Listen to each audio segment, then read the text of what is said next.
I'm the Global Runner and I'm trying to get under 2:30 in the marathon, aged 51, and we are in week 3 of the training block. So far, I've been building up the training nice and slowly in terms of mileage, and we've had very limited speed sessions, which is always a little bit boring. Like, the best part of training is when you're flying along at either on a tempo run or you are doing some proper speed work and knocking them out on the track. We're not there yet. This is the boring stuff. And there's nothing really that exciting about mile after mile after mile. But this is hugely essential, and this is stuff that is going to make the faster stuff feel that much easier. And of course, this is the essential part of any training block when you're building for a marathon.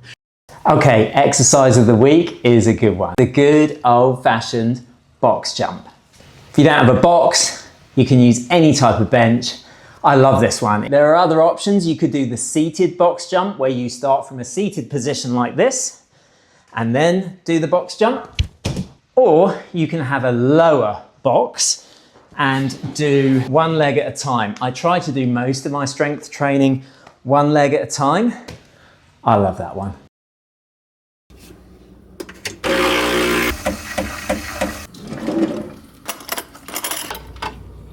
Okay, Saturday morning can mean only one thing. It's a West Ham game. It's freezing outside, so what we're going to do is we're going to combine both. We're going to watch the West Ham game while we do a treadmill session. I'm going to do some warm-up exercises, then I'm going to do a bit of a jog on the treadmill just to warm up, and then the main session is a 30-minute session at 10 miles an hour, so that's 6-minute miling or 3:43 a kilometre. That sort of sub-marathon pace, just to get things moving. It should be easy-ish, but not easy. But 30 minutes should be very achievable, so let's get it done. And come on, you irons. Yes! Come on! West Ham just scored 1-0. That'll help me out. Although, the heart rate's gone up. No! Is there anything more West Ham than that? Everton equalised in the 90th minute. Can you believe it? Okay, 30 minutes, 6-minute miling, 3:43 a kilometre. Okay, important part now, protein bar, and then some other food ready for the session later today. Okay, Canada, you think you can beat me with your freezing weather and your snow all day and your icy conditions underfoot? Well, think again. We got this. So, I know I'm not focusing on speed, but this is a day after a rest day where I'm doing a double session, just getting used to those again, and just picking up a little bit of faster paces. This afternoon we're doing a gentle introduction back into a bit of speed.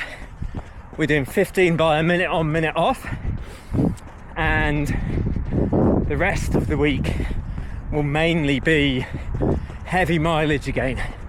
But I thought a double session with a little bit of speed the day after a rest day was a good idea.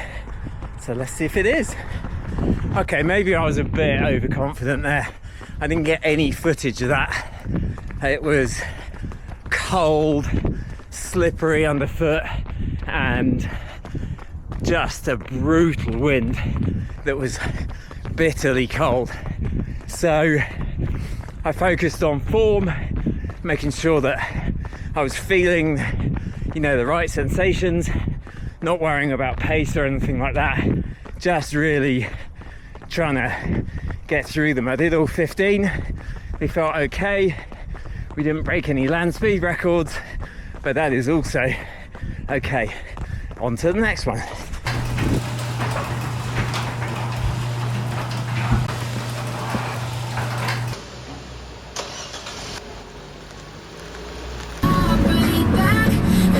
It's also made with Canadian.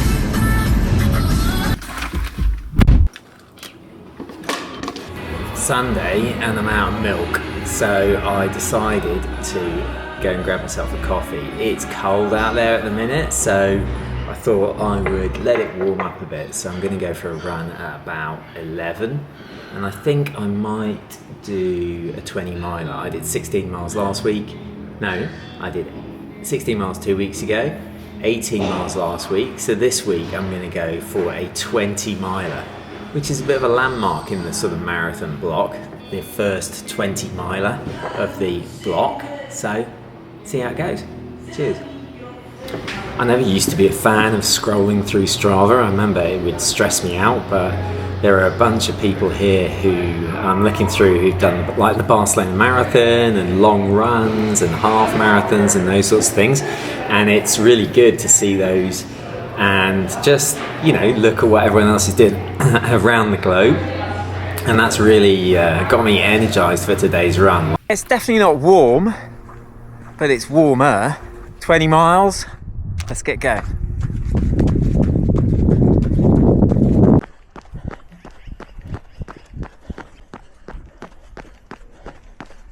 So I just took a gel there early doors, about 15 minutes in.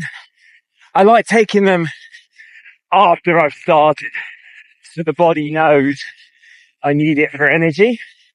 But I got one in early. I've got about 15 minutes in. I've got another one in case I need it. I'm using those Never Second gels because they have only 10 grams of sugar. I want to try the UCAN ones, which have 0 sugar, but they're really difficult to get in Canada.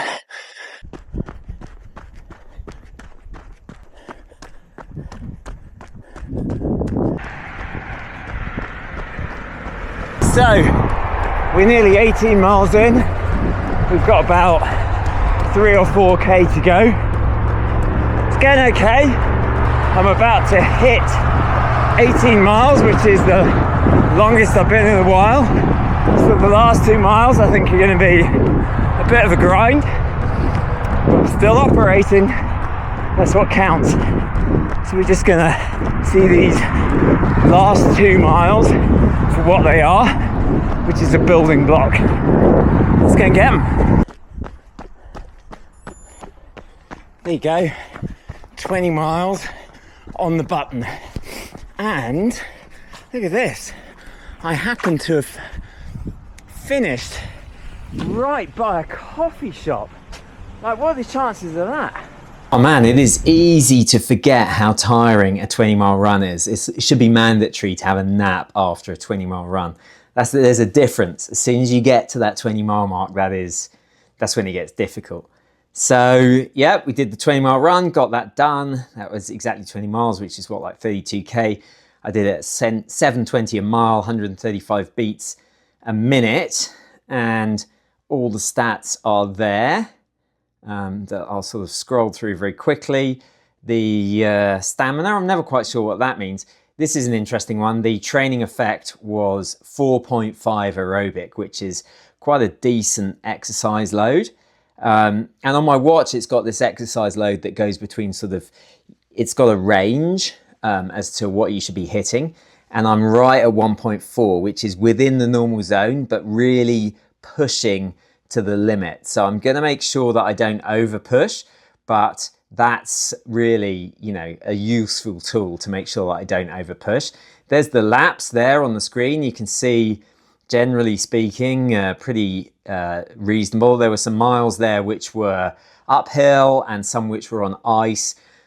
The ones that were on the bare pathway were just beautiful. They felt like I was like cruising when I got on some proper footing. Heart rate was the average was 135, the maximum was 151. There's the training effect, the elevation, a little bit hilly. Training readiness has now gone down, you can see, to 34, which is, I think it was like 76 at the start. So that's okay. It took a bit of a big hit, but you would expect it to take a bit of a big hit. It's a big run. And then someone asked me about my sleep scores. It was 88 last night. I don't know if that helps you at all, but we'll be talking about sleep at some other point. So really, happy with that run. First 20 miler under the belt, and hopefully they get easier from there. So that was week 3, and that was another extremely solid week in the books. The purpose of this week was to nudge things on just a little bit from a mileage perspective, both in terms of total miles, but also in terms of my longest run. And I did both. So you'll see that the mileage for this week was 90 miles. And remember, that's spread out over 6 days only. So really, if I'd run the 7th day, I'd have gone over 100 miles this week. I wasn't pushing it. I wasn't going to deliberately go for the artificial barrier of 100 miles, but it's good to know that I was tolerating that level of mileage over a 6-day week.